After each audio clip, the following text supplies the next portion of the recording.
Tales proposiciones, en apariencia paradójicas, eran motivo de escándalo para quienes se sentían ligados a los dogmas.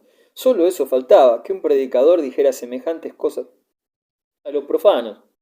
El arzobispo de Colonia dio los primeros clarinazos de alarma contra Eckhart, cuando en 1326 este prelado acusó de herejía a Eckhart, dirigía sus tiros contra la orden dominicana, a la que pertenecía el maestro, más que a Eckhart en sí mismo. La comisión encargada de examinar los escritos de Eckhart sancionó unas 50 proposiciones que fueron tachadas de herejía. Eckhart respondió que las acusaciones dirigidas contra él estaban desprovistas de fundamento y que el tribunal era incompetente. Tuvo palabras muy severas para la burda ignorancia y estrechez de espíritu de sus adversarios, lo mismo que para sus malévolas interpretaciones. Consideran herejía lo que no alcanzan con el entendimiento, dice. Hasta las citas de San Juan tachan como proposiciones condenables. No temen siquiera atacar lo que Jesús dice en su Evangelio.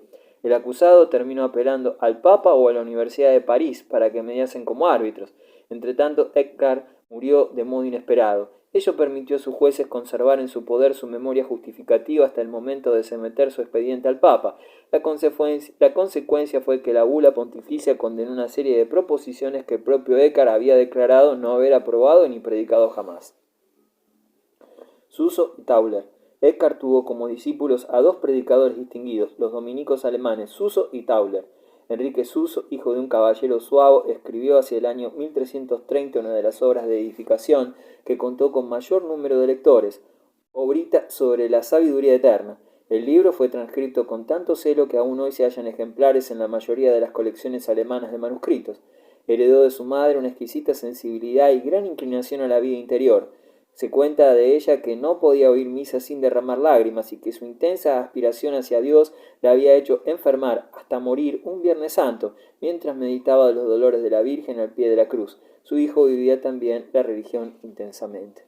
Consecuentemente, con este arrebatado entusiasmo que muchas almas medievales sentían por Dios, Suso aspiraba con tanto fervor a obtener del Altísimo una señal indeleble del amor que lo unía con su Salvador, que un día grabó con una caña en la piel sobre el corazón la sigla JHS, Jesús Hominum Salvador, Jesús Salvador de los hombres. Brotó con fuerza la sangre de sus mismas entrañas, según su propio relato, momento para él tan delicioso que apenas notó el dolor físico experimentado.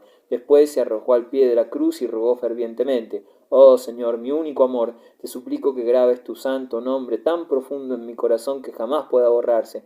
Cicatrizó la herida, pero Suso llevó hasta la muerte la presencia de Jesús tatuada en su corazón. Así como sus predicaciones se encaminaban al sentimiento y a la imaginación, Juan Tauler, también dominico, se dirigía al sentido común de sus oyentes. Opuesto al poético Suso, Tauler era un auténtico realista. Si yo no fuera sacerdote, decía, me hubiera gustado hacer zapatos, desde luego, buenos zapatos. En sus sermones Tauler tronaba contra los clérigos y monjes desenfrenados. Tales reproches lograron el arrepentimiento de muchos de estos clérigos de vida desordenada, pero el animoso predicador se atrajo también una tempestad de odios e injurias. Los últimos años de Tauler fueron ensombrecidos por el espectáculo de una corrupción general y el anuncio de grandes castigos por parte del Altísimo. La pesadumbre que sentía por ello no disminuyó, sin embargo, su amor a la humanidad. Nunca cejó de exhortar con su lenguaje colorista a la penitencia y a la enmienda. Nuestro bueno y fiel padre, como lo llamaba con llaneza la gente sencilla, murió en 1361.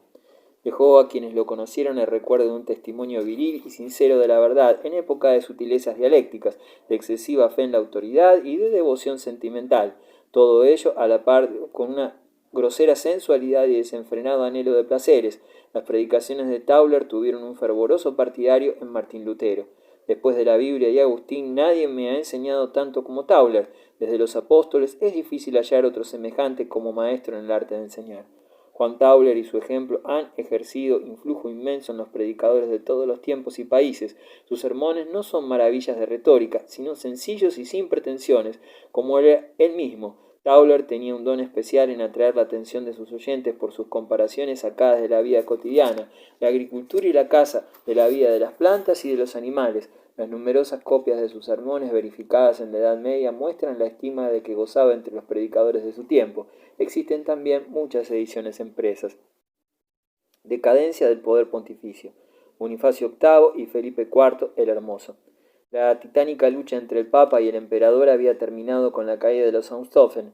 Desde Inocencio III, la curia romana mantenía casi sin interrupción un cordial entendimiento con los reyes de Francia, lo cual no impidió que la lucha contra el jefe de la República cristiana recomenzara esta vez por un cristianísimo rey francés, Felipe IV, el Hermoso, nieto de San Luis. Felipe subió al trono en 1285, apenas a los 17 años de edad. En 1296 hubo de enfrentarse con el Papa Bonifacio VIII, cuyo estilo recordaba en cierto modo al de Gregorio VII. Bonifacio sucedió a Celestino V, hombre humildísimo y antiguo ermitaño en las montañas de los Abruzos, que al cabo de 6 meses de pontificado había renunciado. Para un hombre de su carácter, las continuas intrigas que fermentaban en el Vaticano eran sencillamente insoportables. En aquel momento Bonifacio era cardenal, se llamaba Gaetani. Como Celestino proyectara retirarse a tierras bizantinas, Bonifacio lo retuvo con buena guardia en el castillo de Fumone, de Campania, donde murió. Este modo de tratar a su piadoso predecesor nos da idea del carácter de uno de los protagonistas de la lucha entablada, una vez más, entre los poderes espiritual y temporal. Más difícil resulta juzgar al otro protagonista, a Felipe el Hermoso. El crítico francés Gaston Paris lo califica de monarca cruel y trapacero, que derramó tanta sangre y faltó tantas veces a su palabra que solo puede inspirar repulsión. En cambio, son admirables su energía y su capacidad que proporcionaron a Francia un lugar de honor en el concierto de las naciones. Hizo reinar el orden y la justicia en el país y estableció una excelente administración. El historiador Wenck reunió documentos inéditos que le han permitido reconstruir otra imagen distinta de este discutido monarca. Sus tesis, muy interesantes, tratan de demostrarnos que Felipe el Hermoso era hombre culto y político agudo, como en el caso del emperador Federico II, comprendía la importancia que tenía influir en la opinión pública mediante manifiestos y libelos.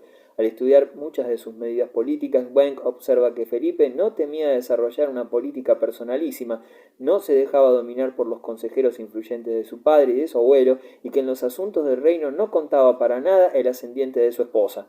Los prelados, monjes y varones que aconsejaban al piadoso Luis IX fueron sustituidos por juristas y hombres de acción que habían demostrado talento en la administración del reino. De su elección Felipe fue responsable. Difícilmente podemos imaginar la política de Felipe el Hermoso hacia los estados vecinos y la Iglesia de otro modo que como una manifestación de su deliberado deseo de dominar. El principio en que asentó su política exterior fue concertar tratados con aquellas potencias capaces de atacar a los enemigos de Francia. Contra el emperador de Alemania, Felipe firmó primero una alianza con Austria y después con Bohemia. El atentado de Agnani. Felipe el Hermoso y el Papa Bonifacio VIII se enfrentaron por vez primera a causa de la bula pontificia de 1296, que prohibía a las autoridades eclesiásticas prestar ayuda financiera a los soberanos, fuera voluntaria o forzosa. Según el Papa, tales contribuciones estaban en contradicción con la exención fiscal de que gozaba la Iglesia en todas partes. El momento de promulgación de esta bula fue mal escogido. Felipe iba a emprender una campaña contra el conde de Flandes, que se había aliado con el rey de Inglaterra.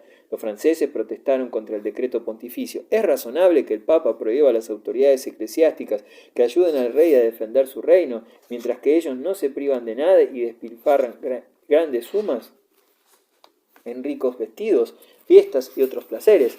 En Francia se había creado una atmósfera tan amenazadora que los prelados terminaron el saqueo de sus bienes y determinaron en un concilio celebrado en París comunicar al Santo Padre la angustia que los dominaba.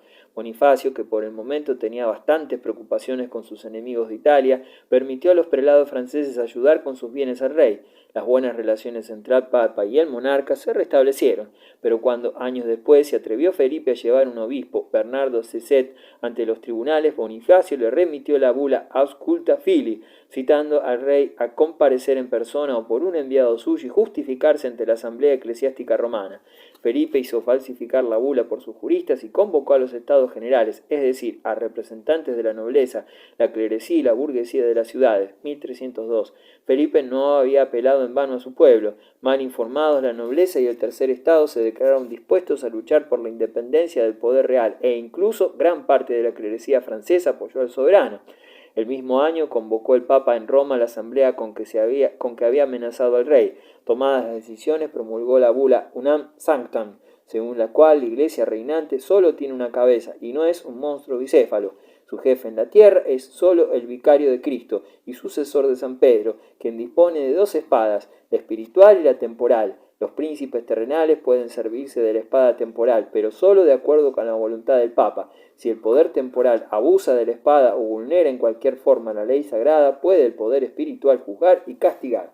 Al año siguiente, el Papa amenazó a Felipe con la excomunión y desligó a algunos de sus vasallos del juramento de fidelidad al rey. Felipe encarceló a los enviados de Bonifacio y reunió en París su gran consejo.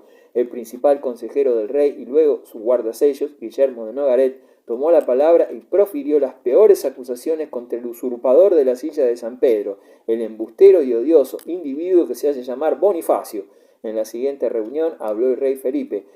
Le pesaba amargamente, decía, tener que dar la razón a quienes acusaban a Bonifacio, pero antes que divulgar las faltas del Santo Padre, prefería cubrirlas con su propio manto. La asamblea concluyó aceptando la propuesta de Nogaret de convocar un concilio que juzgara las acusaciones contra el pontífice, decisión que fue aceptada en general por todos los sectores de la población francesa. Pero hubo aún más.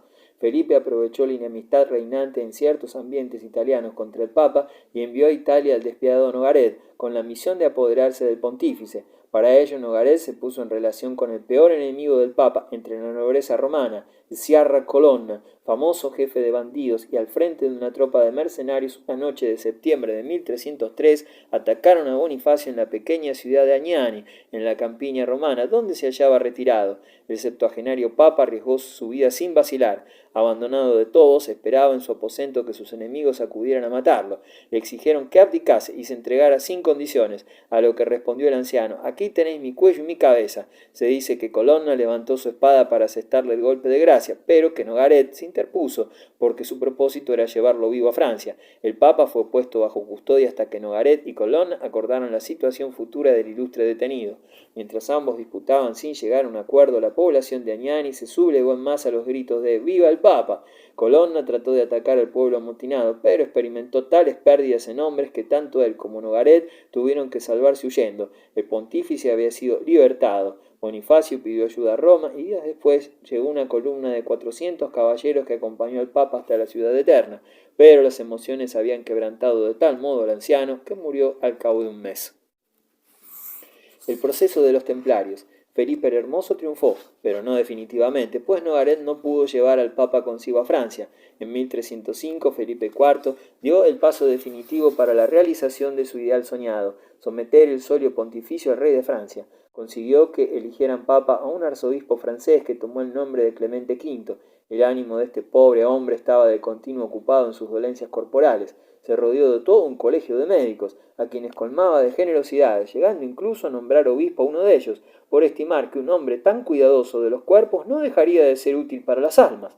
Su pobreza de espíritu corría parejas con su estado de salud. Felipe supo aprovecharse bien de la debilidad e indecisión del Santo Padre. Bastaba recordarle la suerte desdichada que corriera su predecesor, Bonifacio VIII, para disipar en él cualquier amago de resistencia. Así pudo Felipe el Hermoso uncirle a su yugo cuando trató de eliminar a los templarios, cuyo proceso constituye una de las mayores tragedias de la historia. El hecho de que los templarios fueran o no culpables de los espantosos crímenes que les imputaban es una cuestión que ha preocupado durante siglos no solo a los historiadores, sino también a la imaginación popular. Al propio tiempo que los caballeros hospitalarios, también los templarios se habían refugiado en 1291, después de la caída de San Juan de Acre, en la isla de Chipre, desde donde se habían diseminado por diversos países de Europa. Las inmensas riquezas acumuladas gracias a sus actividades mercantiles y bancarias habían despertado mucha envidia contra ellos. Se les acusaba en especial de haber hecho subir el precio del pan, especulando con cereales, y de haber provocado así el hambre. Se comentaba además que nada justificaba la existencia de esta orden, ya que Tierra Santa había vuelto al poder de los infieles. Se insistía también en que distaban mucho de ser modelos de virtud cristiana. Asimismo, circulaban toda clase de rumores acerca de los abyectos vicios de los templarios, habían copiado de los orientales y de sus reuniones, que adoraban al diablo y se entregaban a otras prácticas tenebrosas. Al pueblo crédulo le bastaba comprobar que los templarios tuvieran, en efecto, reuniones secretas en salas cerradas y custodiadas por centinelas.